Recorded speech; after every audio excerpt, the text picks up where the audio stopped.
Sorry, guys, but today I'm going to be telling you about the primary school I attended. The name of the school was Standard Bilingual Nigerian Primary School, Mabanda, and the motto of that school is knowledge is power, if I remember clearly. And indeed, of course, most of us have heard this quote that knowledge is power, but do we actually know ourselves? We do things every day. Do we actually know the patterns that we follow? Have we ever taken our time to observe the things that we do? This is a very powerful tool. Observation, self-observation is a very powerful tool because this gives you self-knowledge, and knowledge is power, as the motto of my primary school states. Transitioning to what this video is all about. So in this video, I'm going to be sharing with you guys a technique to observe yourself, especially the negative habits that are not serving you. And by observation and self-knowledge, then you can be able to change or make certain changes in your life that are beneficial to you. There's one very powerful psychologist, Carl Jung, who said something that until you make the unconscious conscious, it's going to rule your life, and then you're going to call it fate. James Clear equally discusses a very powerful idea, a similar idea to that quote in Atomic Habit, which states that you cannot change anything that you are not aware of, right? I'm going to bring an illustration to explain this idea. As kids, as babies, all of us had to learn how to walk. At some point in time, walking was a very conscious activity that we had to do, because we walked, we took few steps, and then we fell because we had not yet mastered the art of walking. And if you connect a CT scan to any baby's brain that's trying to learn how to walk, you see that there's a lot of activities in that child's brain, because it's still a very conscious activity.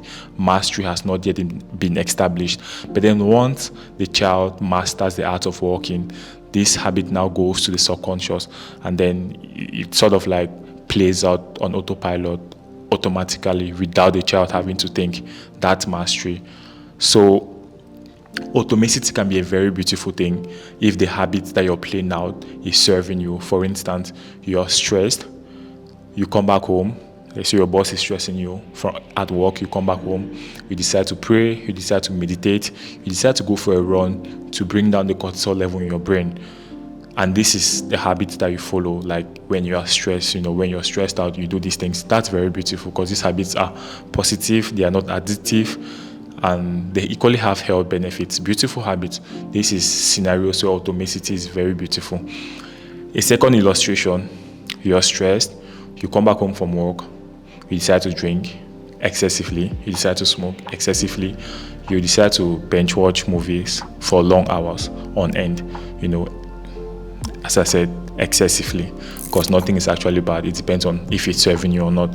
And let's say if you have a goal to be healthy and you're consuming too much alcohol, then these habits are not serving you. But then, as I said, you have mastered them. This is a scenario where automaticity is not healthy for you. So if you have to create any change, you have to move any habits that you're playing out from subconscious and bringing up to consciousness.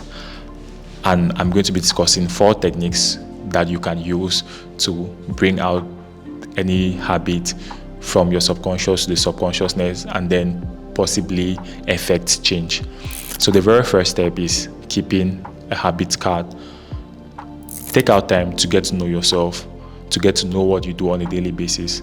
For instance, waking up, picking up your phone, going to Instagram, making breakfast, eating, picking up your phone again, scrolling, watching a movie, taking a nap, waking up, picking up your phone, scrolling.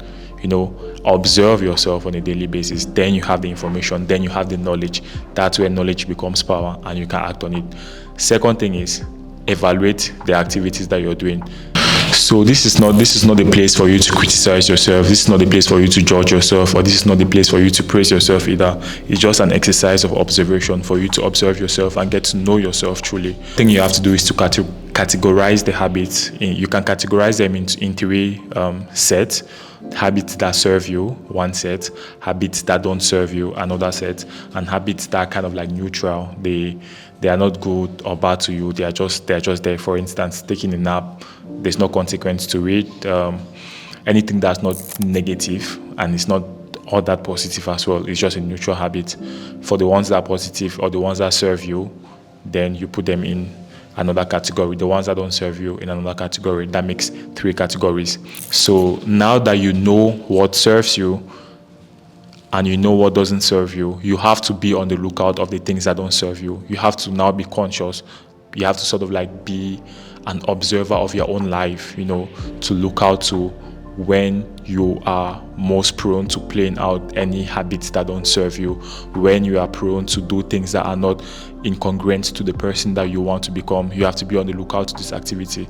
And sort of like fourth and bonus point is you can use what it's a Japanese strategy that they use at the train station. It's called the point and calling strategy. So sort of like calling yourself out when you're about to indulge into the activities that don't serve you. For instance, if you know that you pick up your phone and then you scroll on social media for long hours, you can say it out loud, like, hey, you're about to pick up your phone and scroll on social media. This is going to lead you to wasting 2 hours, 3 hours of your day.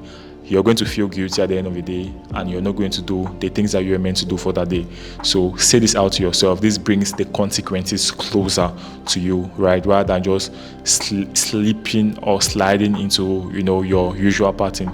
You sort of like, and then feeling guilty at the end of the day. You sort of like bring these consequences, this end consequence, way closer to the beginning. So you can actually see that, hey, if I do this thing, I'm going to feel this way, and this is what is going to lead me into. Now you can make a more concise decision at that point in time, whether you're going to do it or not. You might still end up doing it, but at least ahead of time, and you have said it to yourself. And equally, it sort of like gives weight to this thing that you're about to do. It's not just like you feel that this thing has consequences, it has impact, wasting your time, making you feel guilty, making you feel bad at the end of the day. So you bring the consequence way closer. So I challenge you, yes, you who's watching this video, to track your habits just for today. Track your habits for 24 hours. You can do it just for one morning. And remember that awareness is the first win. Once as you see the loop, you can easily break it. But if you don't see it, you can't do anything about it. Remember again, knowledge is power, as the motto of my primary school says. So if this video hits you the way it did for me, please leave a comment. Let me know what habit of yours surprised you. Subscribe to the channel and share with anybody who cares. Peace out.